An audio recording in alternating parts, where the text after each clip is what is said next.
The Force, invisible, eternal, binding all living things. Jedi and Sith alike have drawn upon it, but its true origins remain shrouded in mystery. Was it discovered, or was it always there?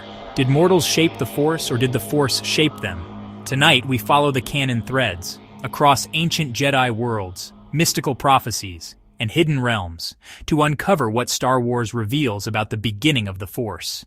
The Force is described as an energy field created by all living things. Obi-Wan Kenobi said it surrounds us, penetrates us, and binds the galaxy together. Yoda taught that it is both the living force, the energy of life itself, and the cosmic force, the eternal current that carries all life into unity. Midi-chlorians, microscopic life forms within living cells, are the conduits of the Force. They allow Jedi and Sith to hear the will of the Force and to act as its instruments. But midi-chlorians are not the Force itself. They are simply its translators. So where did this great power begin? Canon offers one of its clearest answers on Ahch-To. Here, on this oceanic world, the Jedi built their first temple. Circular stone huts still stand, preserved for millennia. It was here that the Jedi Order began, a brotherhood and sisterhood devoted to balance, knowledge, and harmony with the Force. Luke Skywalker returned here after his own failure, to seek answers in the same place the Jedi once did. And Rey found the sacred Jedi texts, which preserved fragments of their earliest understanding. But even Ahch-To was not the beginning. The Jedi found the Force here, but the Force itself is older, deeper, infinite. If the Jedi Temple on Ahch-To shows us the beginning of the Order, Mortis shows us something far more ancient. Mortis was a realm outside normal space and time.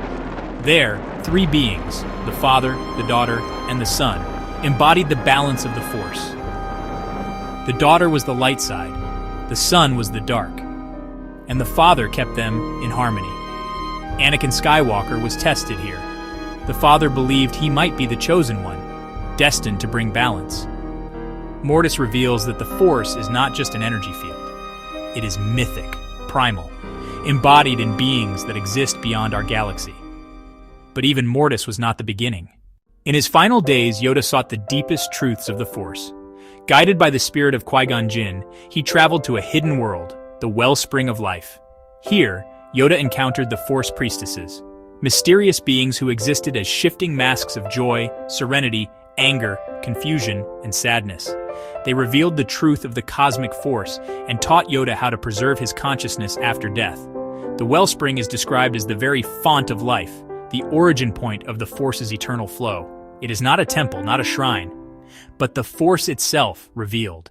The Jedi did not just study the Force, they tried to predict its will. The prophecy of the Chosen One spoke of someone who would bring balance. Some believed this meant destroying the Sith. Others believed it meant something deeper, an eternal harmony between light and dark. Anakin Skywalker was believed to be that one. His birth, said to be created by the will of the Force itself, hinted at mysteries as old as the galaxy. Was he shaped by the light, or manipulated by the dark? Even Darth Sidious hinted that the dark side could create life, perhaps influencing Anakin's conception. The Chosen One prophecy ties the Force not only to nature, but to destiny itself. Not only Jedi and Sith touched the Force. Across the galaxy, cultures gave it different names. On Jedha, the Guardians of the Wills revered it as a cosmic faith. Chirrut Imwe, blind but guided by the Force, embodied its will in Rogue One. The Lasat called it the Ashla. The Mustafarians spoke of the living current. The Chiss named it the Sight. Different words, one truth. The Force flowed through all things, even where the Jedi were absent.